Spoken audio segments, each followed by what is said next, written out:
What is happening? Good Monday to all of you. Thanks for joining us as always. It is very much appreciated. Over 1,000 subscribers to this channel. Thank you for the support.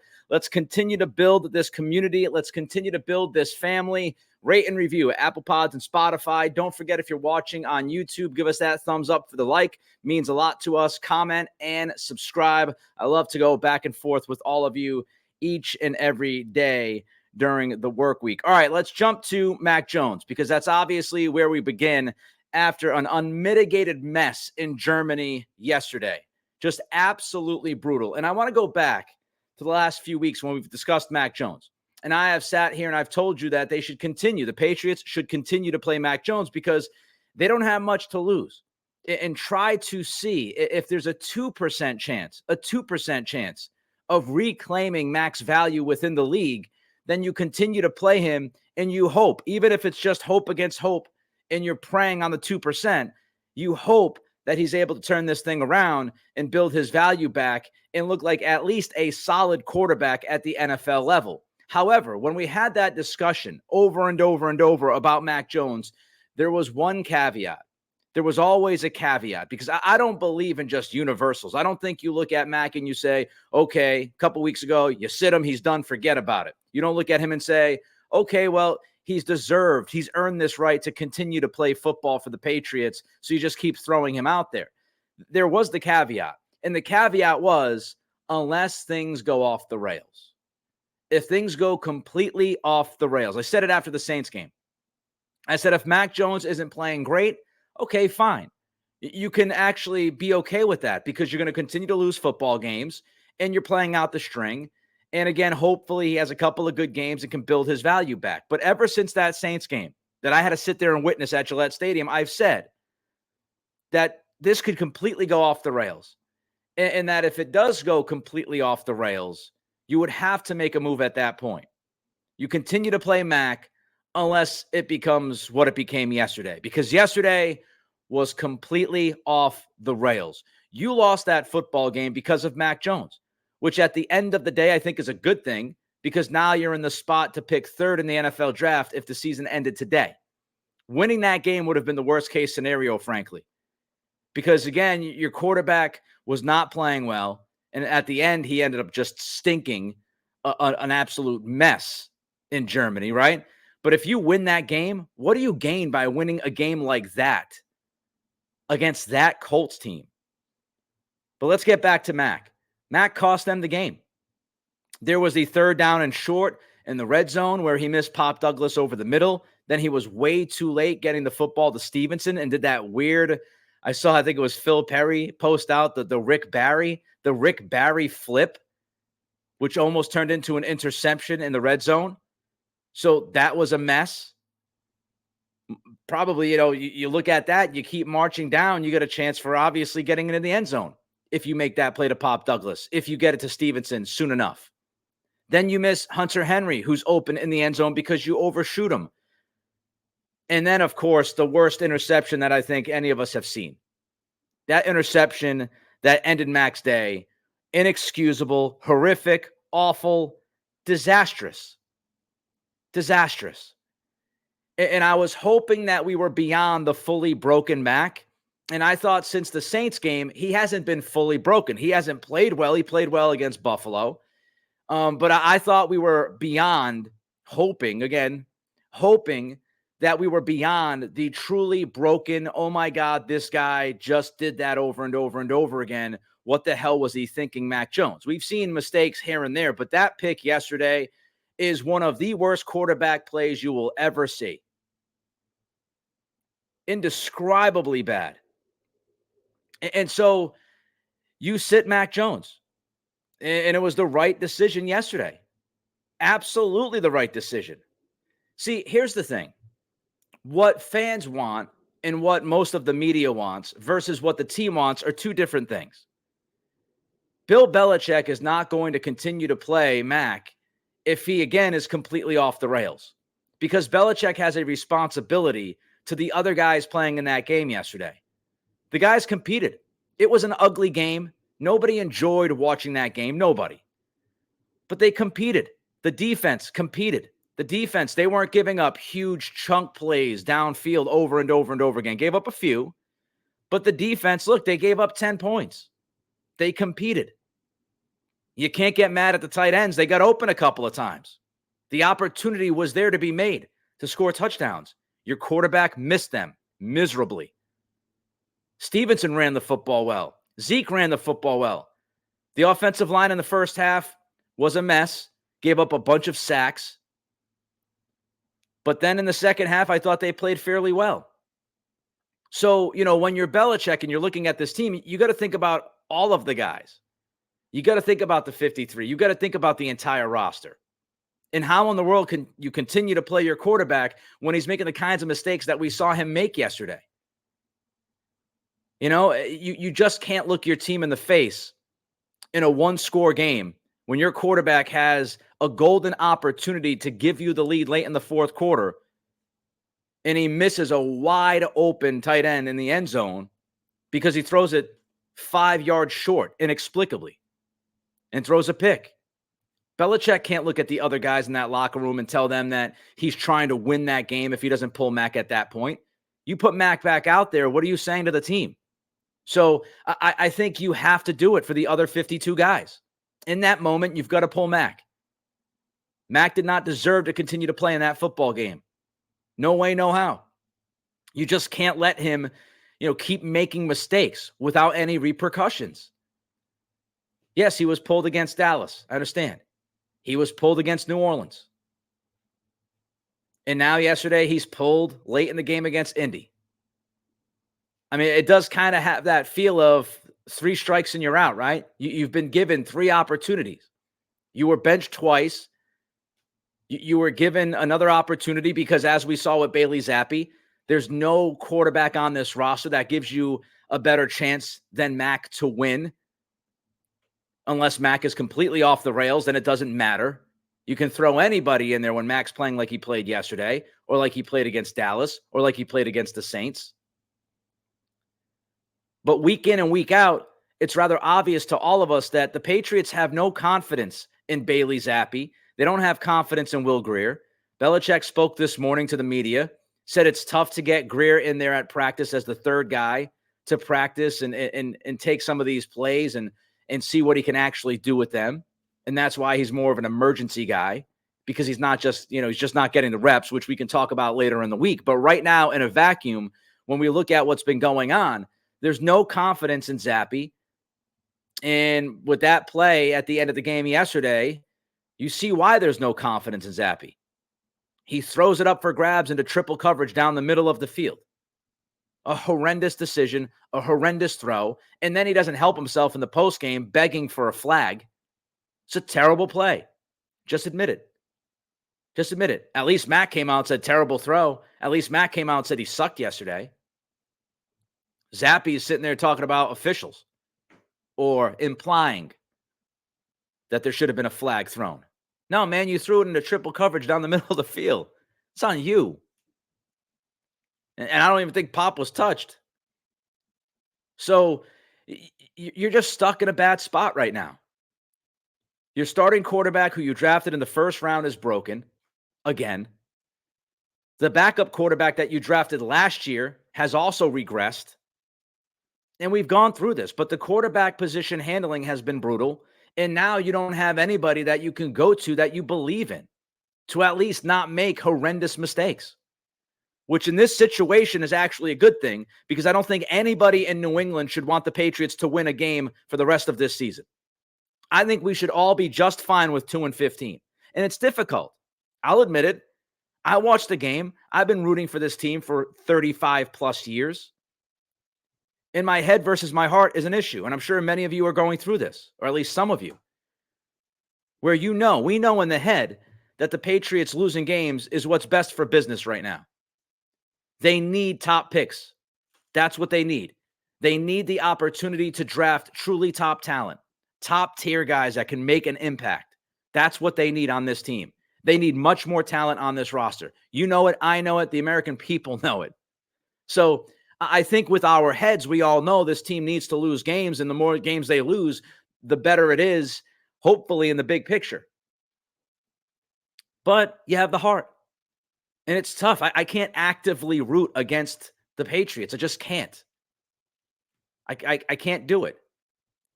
But when the game's over yesterday and I'm talking to my friends and I'm saying, yeah, thank God they didn't win that game. Because when I'm removed emotionally and I detach myself from the every single second watching this game and rooting for the team that I've rooted forever, pull myself out of it, I go, they dodged a bullet yesterday. They dodged that bullet. Imagine if they won that game against that team under those circumstances. If Mac makes that throw to Gesicki, I mean, would you feel any better about much of anything with the operation? It's obvious when you look at Mac Jones, this is a quarterback that just has zero confidence. And even when he was playing okay at times over the last few weeks, you still had these bouts of bad footwork, bad mechanics. Every once in a while, he would be ducking and getting antsy in the pocket when the pressure wasn't really close to him. The first 6 or 7 weeks, we could look at the offensive line and we could say, well, there's a reason why Mac is ducking all over the place. And look, yesterday in the first half, I don't think it helped Mac the way the pass protection was, because the pass protection was terrible in the first half. And so did Mac suffer from some more PTSD? Probably, but that doesn't absolve any of the throws that he made. I mean, these are throws that you have to make, even if you were getting hit in the first half. That doesn't matter. You've got wide open receivers, man, and you're just missing them. Pretty much a clean pocket on that Gesicki throw. But this is a quarterback that has zero confidence. And I've been saying it for weeks. If Mac is broken, and he's back to being broken after yesterday, if Mac is broken, we all have our opinions why, but it really doesn't matter. Like, it doesn't matter what the result is, because we know the result. You can think it's just because Mac's been terrible his entire career. I can think it's because of, the things that were not put around him and how he was embarrassed last year against Chicago on national television. So we can go back and forth all day, but it is what it is, right? I mean, we focus on the why Mac is broken now, because I think that should help you in the future. You have to learn from the mistakes that you made with a young first-round quarterback so you don't make them again.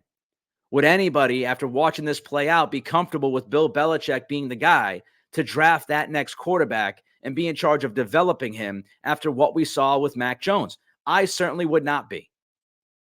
If you would be fine with that, okay, it's your opinion. I vehemently disagree with it, but it's your opinion. I think we have to learn from how we got here. How did we get from solid QB1 in his rookie season, somebody who it looked like, hey, he could be promising if you develop him in the right way, this guy could be a starting quarterback for the next 8 to 10 years for you. I think the vast majority, now a lot of people having, 2020 hindsight all of a sudden, I think the vast majority of people out there that watched Mac Jones in his rookie season said, yeah, there were mistakes, there were questions, but he's a young rookie. He's a young guy. And if you can take what he was in his rookie season and build upon that, you feel pretty good about the next 7, 8 years. I didn't hear a lot of people screaming Mac sucks from the mountaintops in 2021. I get that it's the thing to do nowadays. But what you have to do, if you are the Patriots, what Robert Kraft, Jonathan Kraft, what they have to do is they have to look back to 2021 Mac and say, what went wrong the last 2 years?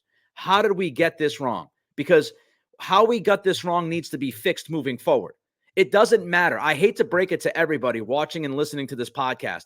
It doesn't matter who you draft at quarterback if you fail that quarterback. The quarterback position is dependent. Even the best quarterbacks depend on people. It's the nature of the position. And the less talented that quarterback is, the more they depend on people around them. That's how this works.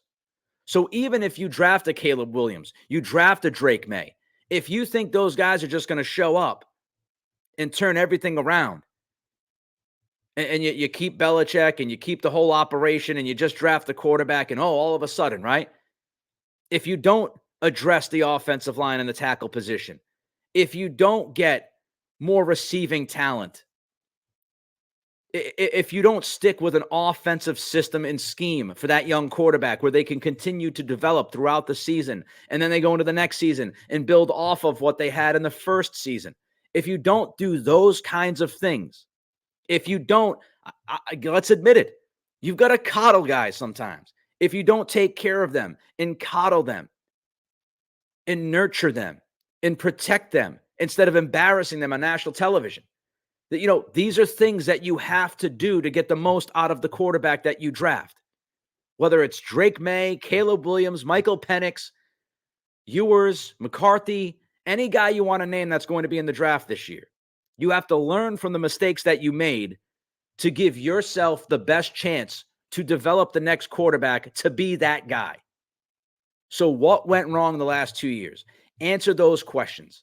And for people that just want to say the quarterback went wrong, you're missing the point. If you're going to overlook everything and just blame the quarterback for being the broken quarterback he is right now, then you are letting a lot of people off the hook. So you have to look at the operation as a whole. What did we do right? Wasn't much. What did we do wrong? Because Mac right now is just, he is what he is.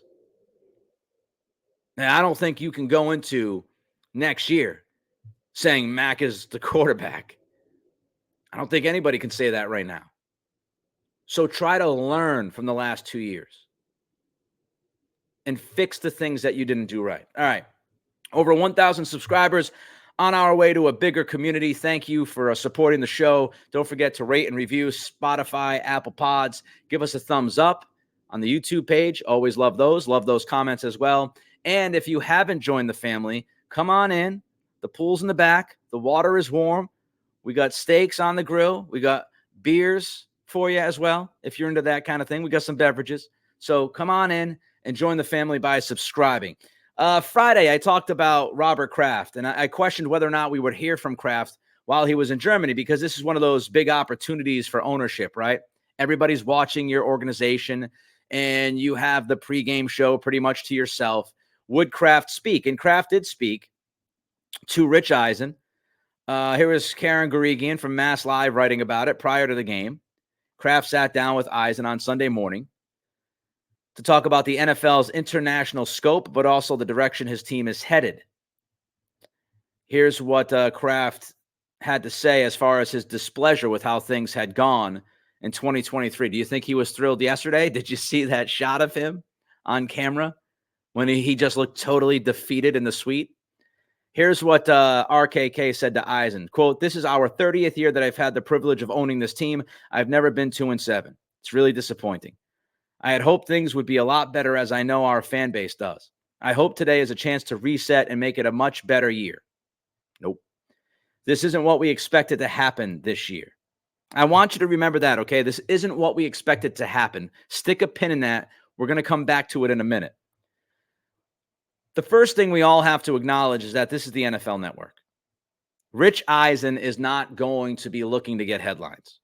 The NFL Network is owned by the league. Robert Kraft is a very powerful owner within the league. Highly respected guy. This is not going to be gotcha journalism. This is not going to be Eisen grilling Robert Kraft about Bill Belichick's failures and everything else that's gone wrong. If you were expecting that, you had unreasonable expectations. The NFL Network will protect its own when it has to. And they are not in the business of putting Robert Kraft out there on Front Street and possibly embarrassing him and or his organization on a Sunday morning interview. It's just not how it works. So this is the safety net of the NFL Network, where Robert, I'm sure, felt confident that certain questions were not going to be asked. So we have to understand the context, the backdrop of this interview. Who's doing the interview, and why Robert would be comfortable sitting down for that interview and maybe not comfortable speaking with the local media at the owners' meetings a few weeks ago. Things would be a little bit different as far as the back and forth. And Kraft really didn't say anything. I mean, he just said that he was disappointed. Okay, thanks. Thanks a lot. I don't think Kraft has to say anything. Frankly, I think we all see it. Now, would it make you feel better as a fan if the owner came out and laid the hammer down? I don't know. Maybe you'd feel a little bit better, but it would be this like short-term fix. You might feel better in the moment. You might feel better that day. You might feel better that hour, but then you watch the product and you're mad anyway. So Robert Kraft is not the magic elixir. No matter what Kraft says, he's not going to come out and say we're firing Bill Belichick. We've talked about that enough. It's not going to happen. If Belichick was going to be fired, he would have been fired last night or this morning. If he was getting fired or if he was stepping down, it would have happened today. After the Germany trip, during your bye week, this would be the week. He's not gone. Spoke with the media today. Business as usual. So Kraft's not going to come out and fire Belichick on the NFL Network. And he's not going to do anything that's going to throw gasoline on the fire. It's just not his style. He doesn't think it would prove anything. He doesn't think it would help anything. And I tend to agree with that. It's not going to help if your owner comes out and just absolutely scorches the head coach. It's not going to do anything. The product is the product. The team is the team. What's done is done. You're now 2-8. As Belichick would say, it is what it is. But let's go back to Kraft. That pin that we stuck into the comment. The idea that this isn't what we expected to happen this year. I think there's a genuine disconnect with reality and what was being said and what was being thought in that facility. There's a fundamental disconnect. And the fundamental disconnect is this. People on the outside, most of us, thought this team was at best an 8-win team. I had them winning 8 games this year. Okay? I had them winning 8 games. We heard lots of reporting before this season kicked off from Andrew Callahan, from Tom Curran, from Phil Perry. We heard, I think even Greg Bedard talked about it. We heard a lot of reporting that Bill Belichick, people in that facility, they thought they had a much better team than the public thought. Now, I look at what Devin McCourty said with Greg Hill last week. McCourty spoke with Hill on Friday. And remember, Robert Kraft said, this isn't what we expected to happen this year. We, as in the Krafts, as in Belichick, as in Matt Groh, the Belichick bubble that I mentioned last week. They did not expect this season to play out like this. But Devin McCourty said to Greg Hill on Friday, quote, I definitely thought it was going to be a tough season. McCourty was asked about why he decided to retire. And McCourty said, I definitely thought it was going to be a tough season. He continued, overall, I just didn't think there was going to be enough. So coming off last year to think we would be a contender in 2023, no. He added he knew he did not want to put his body through more. So McCourty looked at this roster, saw what happened last year, and said to himself, nope, we ain't going to be good enough. Devin McCourty was honest with himself about the team. Players know. Players get it. Most of them, right? They know when guys on the team aren't as talented. You know, they didn't sign these guys. They didn't draft these guys. They don't have bias. They look at players for who they are. And McCourty looked at this roster and decided, I would rather retire than play one more year for that team because that team is not going to be very good. We are not going to contend. That says an awful lot to me. Devin McCourty saying that says an awful lot. McCourty has always been one of the most bought-in guys, right? Patriot for life. And he's telling us that he looked at that roster and said, kind of poopy. So Devin McCourty knew. But when you look at management, when you look at ownership, when you look at the coaching staff, the people in that bubble failed to recognize that this was not going to be good enough. They had fully bought into the notion that this team was good enough. And I think it's, as far as evaluation goes, that's a red flag, right? I mean, if Devin McCourty knows this, but everybody else in that building's like, nah, we good. We're good enough to get into the playoffs. We're good enough to contend. That says an awful lot about the evaluation of talent and not truly appreciating what you have on the roster. Probably because your bias has gotten the best of you. Because you believe that these guys are good. You believe that Tyquan Thornton is not going to be a bust. You believe, after looking at his medicals, that Juju Smith-Schuster will be an upgrade over Jacoby Myers. You decide that you'd rather have Devontae Parker than DeAndre Hopkins on this team.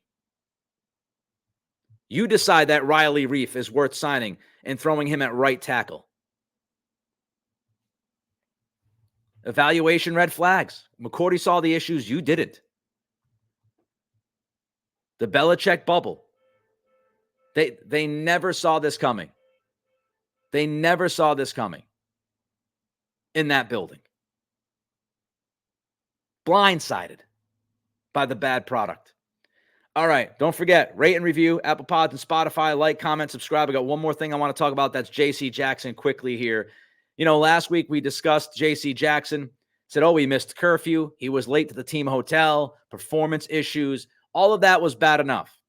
I thought J.C. Jackson should have been benched last week. And frankly, I would not have had a problem whatsoever if Belichick just shipped him out after the things that we read about last week. Well, guess what? There's actually more to this story. Jackson looks even worse today than he looked late last week, if that's even something you would believe could happen. Mike Reese reported that J.C. Jackson didn't even show up to the team hotel before the Washington game.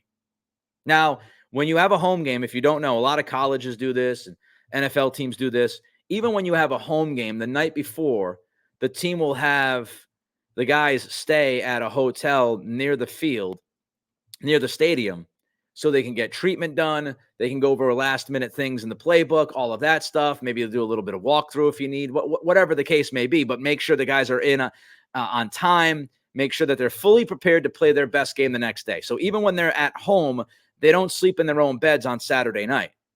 So J.C. Jackson did not even show up to the hotel. So not only we're sitting there talking about a missed curfew, thinking he was late to the hotel. No, he didn't show up. MIA. Now think about that. J.C. Jackson was MIA the night before a game, didn't show up to the team hotel, and Bill Belichick still played him against the Commanders. How ridiculous is that? How is this guy still on the team? He blatantly no-showed, and he played. Bill Belichick kept Wes Welker out of a first quarter of a playoff game because he made foot jokes at the podium. Now, you don't have to show up to the team hotel the night before the game, and you'll get the same punishment that Welker got for cracking a few jokes. Does that make any sense to you? Does that calculate at all in your brain? It doesn't in mine. How is J.C. Jackson allowed to stay on this team when he just doesn't show up to the team hotel the night before a game? His ass should have been gone that night. I would have woke up Sunday morning and released him. Disrespectful to the coaching staff. A slap in the face to his teammates to not show up. Completely unprofessional. And he's still on the team. He actually was rewarded. Didn't show up to the team hotel. Didn't have to take the trip to Germany. Got the week off. Now he has a bye week, couple weeks. Didn't practice last week. He was able to go back home and just kick his feet up on the table and watch TV. Not bad. Like, how can you look at me straight in the face if you're Bill Belichick and tell me this is what's best for the football team, is to keep this guy on the roster? Look, if players are bad, okay. Bad performance, mistakes happen, whatever. But when you're not showing up to the team hotel, no excuse. Absolutely zero excuse for that. So now you've got bad performance. You've got no showing at the team hotel the night before the game. Didn't look like he cared much at all when he played against the Commanders. Didn't speak to the media after the Commanders game. I ask again, How in the blue hell is this guy still on the roster? Over 1,000 subscriptions. Thank you. I appreciate you. Pump out the content Monday through Friday every day for you here on the Nick Cattle Show. We are on our way to a bigger and bigger community. Rate and review Apple Pods and Spotify. Like, comment, and subscribe on YouTube. Until tomorrow, it's the Nick Cattle Show.